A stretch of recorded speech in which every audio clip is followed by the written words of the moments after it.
One of the things that's important to understand about debate is that you do not win debates by being right where your opponent is wrong. That's a common misconception. Instead, you win by coming out ahead in a comparison. Think about the mental task that the judge has to carry out at the end of the debate.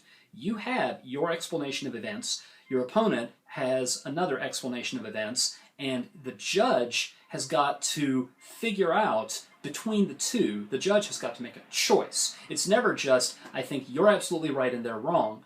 The judge has to pick between you. And so, a habit you ought to ingrain from the very beginning of your debate career, if at all possible, back when you're still learning four-part refutation and all of that, is you need to learn to make comparisons. Always be making comparisons. And one place where I find the debaters that I see really don't compare nearly enough is that they don't compare their evidence. You'll see a little bit of evidence comparison in the rebuttals, but as far as I'm concerned, that's far too late. The evidence comparisons should start much earlier in the debate.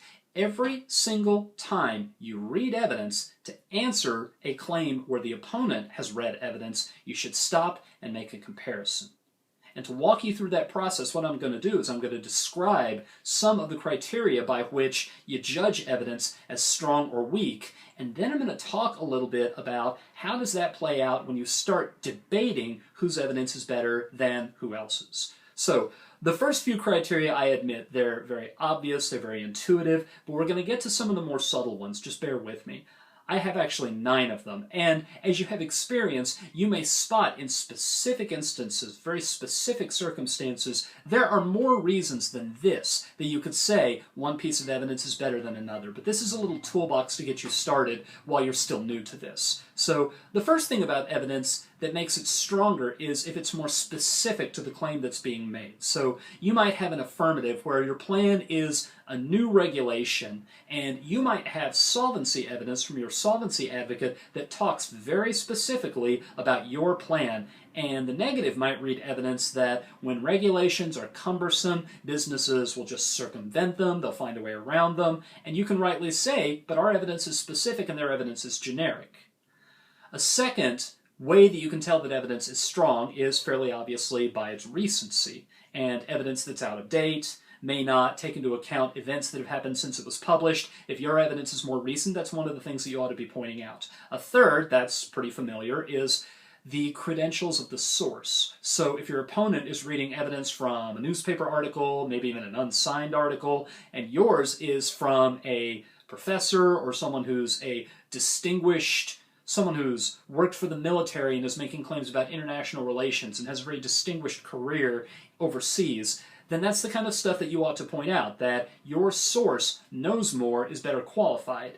A fourth way that you can tell that evidence is strong is that it makes reference to hard data and maybe even gives a few details of where that data came from. So it includes statistics, it includes very powerful and tight historic analogies, those are also data. And it furthermore, if it's the output of a study, it may give you a little bit of detail about the method behind the study so that anyone who gets skeptical and talks about how they're liars, dang liars, and statistics, you can defend, but these statistics were very carefully gathered, we were measuring what we intended to measure. The more of that you've got available, the more the evidence is strong, and if your opponent's evidence does not make reference to the data that back up its claims, then that's something you ought to be pointing out. Our evidence is based on data, their evidence is based on assertion and speculation. A few more criteria you can use to judge stronger versus weaker evidence. Our evidence explains away theirs. Now you're very, very blessed when you can find this in your research, when you find an author who says, for a long time in this field we all carried the assumption that this was true, but there have been breakthroughs in our understanding, and now we all understand that the old model is obsolete, and now we look at it this way. And sometimes you'll find that people are reading evidence that predates that particular breakthrough. As a matter of fact, when you find evidence like that, you know you're on track for a good affirmative or a good negative position because you're going to be able to cut off a lot of your opponent's responses just by the fact that the claims they make are out of date. And your opponents will even waste a lot of time cutting evidence they think is going to be useful that you'll be able to dismiss very easily. So if your evidence explains away, if it accounts for the reasoning in their evidence, then that's a very good thing to point out. Another criterion is that their evidence is just descriptive, but our evidence is predictive. So you might be reading evidence about the economic slump and that there's long-term unemployment, a lot of the stresses that go along with unemployment, and that that's predicted to continue because of changing structural factors in the economy. And your opponent might read evidence, well, as of today, the unemployment rate is, and their evidence is just descriptive. Your evidence, on the other hand, is talking about dynamics that are unfolding over time, and you want to point that out. Not only, their evidence may even be more recent. They may say, well, we've got today's paper that says the unemployment rate is, and you say, but our evidence is describing a very, very long trend, and there might be bobbles in the trend. There might be outliers. There might be weeks when the unemployment numbers look good, but the robustness of our explanation accounts for and overwhelms the up-to-the-minute, rip-and-read nature of their evidence. Their evidence is only descriptive. Another way to think about it, sometimes you get really blessed and your evidence meets the criterion of embarrassment, which is to say that you have a source who, by career history and by institutional affiliation, would seem to have every incentive to make the opposite claim, but instead is making a claim that helps you.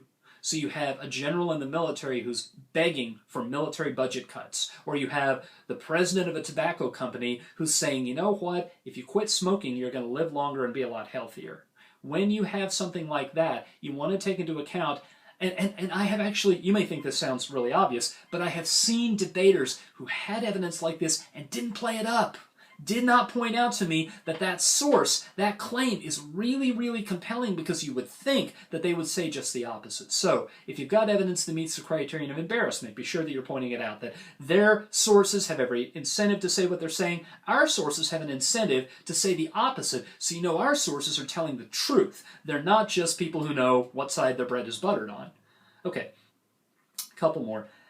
Their evidence's explanation is this, but our evidence's explanation is this, and ours just makes more sense. In other words, pull the warrant out. Pull the warrants from both pieces of evidence out, lay them side by side, and let the judge decide which one resonates with you. Which one in your gut do you know is right? There's this argument that for the NCFCA elections reform topic, and we put a couple of articles up on the Facebook page about this, and it just seems to me such an endlessly useful argument, the hydraulic pressure argument. And it says this, it says, people want power. And when you try to reform election law, when you try to redraw the districts or rewrite the campaign contribution limits or make any other structural changes you want, you are trying to squeeze water. And the only thing that's going to happen is that desire for power is just going to find its way into another shape. They'll find a new way to game the system, and they will continue to pursue power, and very often the new ways that they find are worse than the ones that you passed your reform to correct. And that seems to me such a powerful argument, not because the sources are that highly credible, although they're pretty good, not because it's that recent, the evidence is actually somewhat old, but because you could, late in a debate on the negative, pull out the claims in the affirmative solvency evidence and say, their position is that this redrawing of districts is going to work because our position is people want power and that's not going to change. And when you put them side by side, that's often a way that you can make the comparison look very favorable for you. The last one, their evidence explains a minor factor, but our evidence explains the big picture. This is in some ways related to the descriptive versus predictive, but it's kind of broader. It says our evidence takes account of the entire system, and our author has thought about how all these factors come together dynamically, but their source is only considering one or two factors. So when you're doing your research, you should be watching for those distinctions, because when you have evidence that can come off that favorably in the comparison, that's something that's very, very powerful. Now, having talked through some of these criteria, let me talk a little bit about how you execute them. The first thing is you want to make sure you're not in the bad habit of just griping about their evidence. This is something I see a lot of debaters do. They'll just point out their evidence is old, their evidence is conclusionary, their evidence doesn't contain any warrants, their sources don't have any credentials. But that doesn't do you a lot of good unless you can say, their sources don't have any, their source on this particular argument doesn't have any credentials, but our source is. Their evidence on this argument is old. Our evidence is from 2014. Their evidence is conclusionary. Here's the reasoning, here's the explanation from our evidence. So don't just gripe about their evidence, always turn that gripe into a comparison. You're not done talking about the weaknesses in their evidence until you've pointed out the strengths in yours. It's also the case that people wait until the rebuttals to do this, and I think that's such a mistake. I think in the first negative constructive, the first opportunity you have to answer something they said by reading evidence back, right at that moment, you find some way to compare. And in the 2AC, when you answer an evidenced argument they made and you're about to read evidence back, you find some way right after it to make that comparison. And it doesn't need to be a long, rambling paragraph. The more you get used to this, the more you can do this fairly quickly. Now, one of the things that's important that you do is that you impact these evidence criteria, which is to say, you explain why they matter. You explain why is it important that you have a credentialed source to make a claim like this? Why is it specialized or so sophisticated that you need someone who's got advanced degrees or long professional experience in this area to make a believable, to make a knowledgeable and accurate claim about the particular phenomena that we're discussing? You need to have that explanation ready. Why does it matter that the evidence is recent? Because, as I'm sure you know, with some subject matter, the recency of the evidence doesn't really matter that much. If you want to talk about justice or human rights violations, you could have evidence that's 15 or 20 years old, or older still, and it could make a very powerful argument. But if you're going to talk about how the economy is performing and how it's likely to perform in the near future, you probably would not want evidence from 1977. It probably wouldn't shed much light on the situation right now in the current year. You also, by the way, you want to have some experience in denying that those particular criteria for evidence are that important. So let's say that you were on the negative and you were making the affirmative was a new regulation, and they had evidence from someone who talked specifically about a new regulation in this area but didn't go into a lot of detail, and your evidence was from a very sophisticated award-winning professor of regulatory compliance who explained in great detail and gave a lot of historic analogies. This is what happens whenever there is any sort of new regulation that creates new expenditures, new expenses, new liabilities for the companies that are going to be subject to it. And they point out, well, our evidence is specific to our plan. Yeah, well, our evidence has more highly developed warrants.